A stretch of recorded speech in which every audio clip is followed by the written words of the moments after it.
Bueno, y aquí estamos de regreso en este programa Almuerzo de Negocios en estos jueves tan esperados de Eriden Estrella, que ya le puso Realmente, aceite 3 en uno a ese internet. primero confirmar a ver si me escucho de forma Sí, correcta. Ya, perfecto, muy bien. Fuerte y claro, óyeme, como dirían los eh, militares. excelentemente bien. Entonces, ¿qué era lo que yo decía? Que hay un completo desorden, o mejor dicho, al los gobiernos no ponerse de acuerdo con el proceso de transición entre el Reino Unido estar en la Unión Europea, eh, y la Unión Europea no formar parte ya de la economía británica, entonces las empresas han tomado su propia decisión y empezado, y básicamente quedan muy pocas ya empresas importantes europeas en el Reino Unido y viceversa, y han tomado entonces la decisión muchísimos bancos británicos de mudarse a San Múnich, que es la ciudad que el gobierno alemán ha determinado para que se convierta en el nuevo centro financiero alemán y de Europa. Eh, y entonces básicamente estaba diciendo sobre algunas de las consecuencias económicas que tiene este proceso de desorden para tanto para la producción de carne de pollo, que el Reino Unido es uno de los mayores productores de pollo del mundo y que la Unión Europea es uno de los mayores productores, el mayor productor de pollo, perdón, el mayor consumidor de carne de pollo del mundo, también de cerdo, y que esto está teniendo serias consecuencias para el reordenamiento de la economía mundial en muchos aspectos importantes como el de la tecnología. Entonces, la pregunta que nos aborda a nosotros fundamentalmente es hacia dónde va a llevar este desorden. Primero va a llevar a un Reino Unido con eh, una seria disminución en su liderazgo internacional, porque ahora pasan de fundamentalmente depender de los Estados europeos o de la Unión Europea Sí. a depender muchísimo más ahora de Trump. Y se ha notado mucho, déjame decir.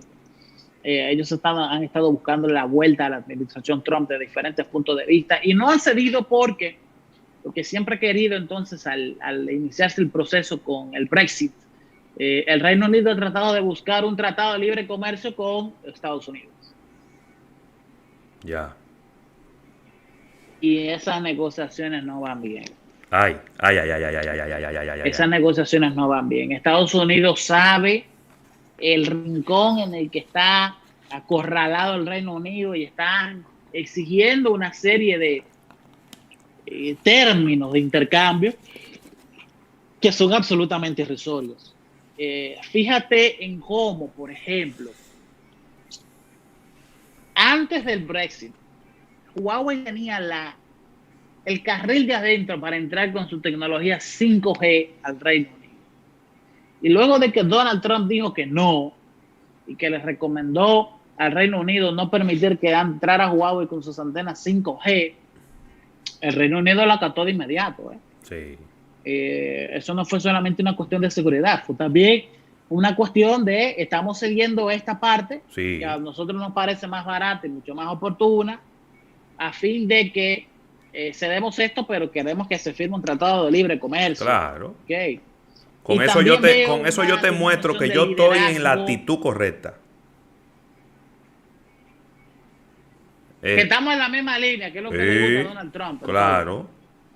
No tener personas que le lleven la contra en absolutamente nada. El tema está en que muy posiblemente Donald Trump pierda las elecciones. No, pero no quiero entrar en ese tema porque es sumamente fuerte lo que hemos estado hablando de eso y todo el mundo está polarizado al respecto de, pero aparentemente los números no están a su favor. Eh, Pasando a otros temas igual de importantes, está el hecho de que alrededor de 14 millones de americanos siguen en desempleo en el 2020, sumando los casi 3 millones de personas que ya estaban, casi 4 millones de personas que ya estaban desempleadas antes del proceso de pandemia. Por lo tanto, Sí. Estados Unidos suma alrededor de casi 20 millones de personas en desempleo. Yo te voy a decir algo, yo no tengo la menor duda de que eso tiene que tener una consecuencia real en la economía estadounidense, porque la gente no está ganando suficiente dinero para llevar la comida a la casa, aunque las ayudas federales han sido sumamente cuantiosas en este año, incluso más que nunca antes en toda la historia. Sin embargo, eso te da a ti, esos $800,000 te dan para mantener el ingreso de una casa en promedio en Estados Unidos. ¿Por cuánto? Por 1 o 2 meses. Sí. Ponle 3 o 4 meses, ponle hasta 5, pero no es definitivamente una ayuda permanente. Entonces, yo creo que los hogares estadounidenses están en un proceso crítico para ayudar, para poder mantenerse en calidad de vida. Y lamentablemente los mercados financieros no están demostrando esa realidad. Los mercados financieros no están mostrando la realidad de la economía estadounidense, sino que todo lo contrario. No están sintiendo la realidad de la economía y es solamente cuestión de que bajen de manera fuerte, como hemos estado conversando aquí en Almuerzo de Negocios, en Campana Bursátil las últimas 3 semanas. Eriden, yo quiero conectar con esa información. Perdona, Eriden.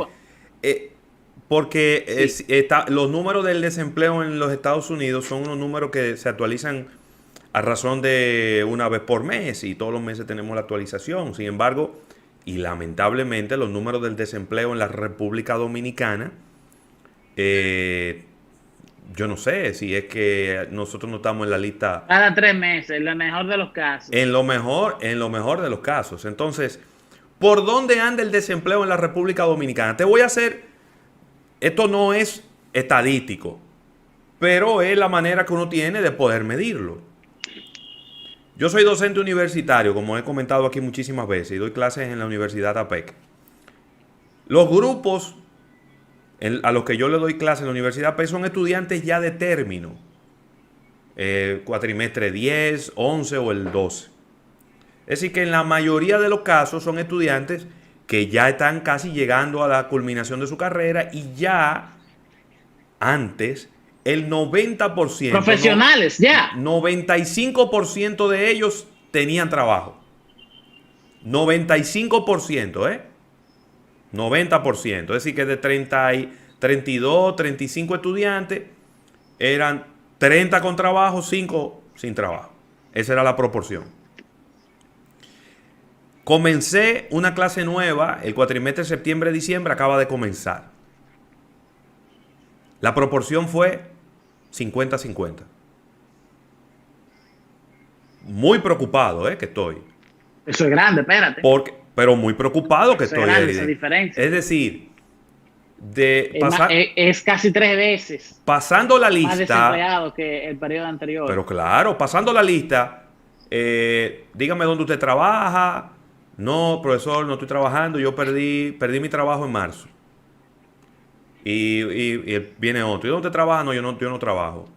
¿Y a dónde trabaja? Bueno, yo trabajaba y perdí mi trabajo el mes pasado. ¿Y dónde trabaja? Te estoy hablando de gente joven que no son sueldos costosos porque son gente que no son profesionales todavía. Entonces no es gente que estaba en el Estado y que ha sido sustituida. Es decir, nada de eso tiene que ver. Son muchachos jóvenes que empiezan su carrera, que están en el mercado laboral, que tienen sueldos relativamente bajos, porque con ese sueldo ellos se ayudan para pagar su universidad, para pagar el pasaje, para comprar sus libros, porque viven en sus casas con sus padres, la mayoría de ellos. Me preocupé mucho, porque lo que escuché fue que por lo menos el 50% de ellos están sin empleo, y de ese 50% debe haber sido como el 30% que perdieron su trabajo recientemente. Entonces, ¿por dónde anda el número del desempleo en la República Dominicana, Eriden? ¿Hay algún tipo de estimación de por dónde estaría andando? Porque nosotros estamos aquí navegando a la cieguita, porque no tenemos estadística de nada. Mira, mientras tú estabas, obviamente no es lo mismo uno hacerlo rápido con la computadora, pero oye lo que vamos a hacer. Yo estoy buscando ahora mismo los principales indicadores de ocupación, ¿no? Y lo que vamos a hacer es que a medida que yo lo voy buscando y lo encuentro el número, porque tú sabes que son dos, el desempleo abierto y el ampliado. Los conceptos son totalmente diferentes. Hasta antes de la pandemia, el desempleo abierto era de 7%, mientras que el ampliado era el doble, casi 14%. Luego de la pandemia, yo sé que hubo un serio retraso en el cálculo del mismo. Incluso no se tomó en cuenta la cantidad de personas que estaban en fase y en quédate en casa. Tú y yo sabemos que son gente que estaban ganando su sueldo normal y que de repente van a ganar 8,000 pesos. Esas personas son desempleadas. Pero claro. Esas personas hay que colocarlas ahí. Y lo único que tuvimos de número fue cuando el gobierno en junio dijo que habían más de 1 millón de personas en fase y quédate en casa. Lo cual quiere decir que esa gente cuenta como desempleada para nuestro criterio. ¿Ok? Sí. Porque son personas que ahorita termina quédate en casa y la mandan para su casa sí o sí. Sí, lo van a tener que liquidar. Lo van a tener que liquidar. O que cesantear, ¿no? Claro que sí. Claro que sí. Yo te voy a decir una cosa, la economía está teniendo una contracción de alrededor del 9%. Sí he visto estudios ya por parte del Fondo Monetario Internacional, estimaciones preliminares, porque tú sabes que los informes finales lo van a sacar alrededor de noviembre de este año. Y hay dos noticias diferentes. Si son buenas o malas ya dependemos del peso semántico que le demos a las palabras. Pero una contracción para la República Dominicana del 9%, lo cual es muy mucho. Creo que uno de los decrecimientos más grandes que hemos tenido en la historia moderna de la República Dominicana. Pero por el otro lado hay algo positivo y es una supuesta teoría de rebote. Sí. Que de la misma forma que bajó muchísimo el Producto Interno Bruto en el 2020, cuando haya vacuna, cuando haya medios para combatir la pandemia, ese gran supuesto, sí, que se supone que empieza ahora el 1 de noviembre en Estados Unidos y en Europa también empieza por el mismo tipo, de que ya para enero estaremos viendo eso en Latinoamérica. Oigan todo lo que estoy diciendo antes de. Muy posiblemente vayamos a tener un rebote en el Producto Interno Bruto, o sea, crecimiento de nuevo de alrededor de un 4%. Yo te voy a hacer una apuesta aquí públicamente. Lo cual es inferior al del 2019, pero no está mal. Yo te voy a hacer una apuesta aquí Cuéntame. Públicamente. Yo te apuesto aquí, te voy a apostar, voy a poner un número a la casa. Una cena en el restaurante que tú quieras. Y si no están abiertos los restaurantes todavía, delivery a tu casa. Que para el 3 de noviembre no hay vacuna en Estados Unidos. No hay vacuna en Estados Unidos. Y en enero no hay vacuna en la República Dominicana. Contigo. Que te lo digo yo. Llévate de mí. No, mira, tú y yo realmente no estamos en desacuerdo. Todo lo contrario. Te puedo decir lo siguiente, yo soy muy precavido con este tipo de cosas, pero yo estoy viendo, mira, antes de ayer, que me pareció a mí la noticia más importante que se ha dado en la semana entera, sí, fue que Stratasys, déjame yo buscarte el nombre de eso. Señora, tengo el celular aquí mismo. Sí. Que no necesariamente tengo la velocidad de operación normal. Sí. Con esa rapidez con el que uno normalmente tiene. Pero aparentemente un laboratorio estadounidense que licenció la vacuna de Oxford empezó a hacer unas pruebas en humanos y uno de los pacientes de los 30,000 generó una enfermedad desconocida. Sí, solo frisa. ¿Qué significa eso? ¿Cómo se come eso? No voy a explicarlo. Yo no soy médico, eso es lo primero que voy a decir. Claro. Ok. Pero esto lo puede entender cualquiera. Una vacuna es una versión dosificada menor de la enfermedad real. Ok. Entonces a usted se le infecta la enfermedad con una copia de la enfermedad que no desarrolla todos esos síntomas tan fuertes y usted crea los anticuerpos, su cuerpo crea los anticuerpos, las células necesarias para combatir esa enfermedad. ¿Ok? Pues al un paciente en una prueba desarrollar una enfermedad desconocida, se le debe de echar para atrás a todo el proceso. Porque eso quiere decir que la copia de la enfermedad que se hizo no es la correcta. Ay, Dios. Si usted quiere hacer una vacuna contra la malaria y cuando usted le inyecta a la persona la vacuna, esa persona genera una enfermedad, no se parece a la malaria, sino que es otra cosa. Usted tiene que borrar el proceso completo y darle para atrás. Bueno, mi hermano. Hubo algo que se saltó. Y tiene que tratar de salvar y curar a ese paciente que tiene una enfermedad desconocida. Y tiene que agarrar a ese paciente y trancarlo en un sitio y meterlo en el mejor laboratorio cerrado del mundo, porque usted no sabe qué enfermedad es esa. Y eso es algo muy serio. Yo no vi nada de lo mencionado a profundidad investigativo sobre esta noticia que fue de antes de ayer, pero a mí me parece que es la más importante, dada el contexto de pandemia, dada la importancia. ¿Por qué? Porque no hemos visto similares pruebas, ni informaciones, ni resultados similares sobre las otras vacunas que hay en el mundo del COVID-19. Cuando viene a ver, los rusos tienen 20, 30 pacientes con enfermedades y no han dicho desarrollaron nada. Enfermedades que no son el COVID, que son diferentes. Cuando viene a ver los chinos, que estoy seguro, no han dicho nada tampoco. No se quiere, siendo pesimista, claro, que en este caso vale la pena ser pesimista porque te acerca a la realidad. Lo raro que ha sido este año, ser pesimista ha funcionado.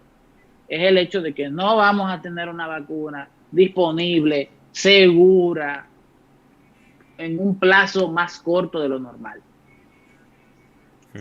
Porque sencillamente la cantidad de gente a vacunar es ingente. Es el proceso de vacunación más grande de la historia de la medicina moderna. Nunca antes se había dado como hoy. Y lamentablemente eso es así. Bueno. Lamentablemente, y nunca para antes, eso estamos acá, para darle un análisis más profundo. Nunca antes la medicina y la economía habían estado tan unidas. No, hombre, muchacho. La vinculación de la teoría económica entre la salud pública y la economía se daban como un axioma. Sí.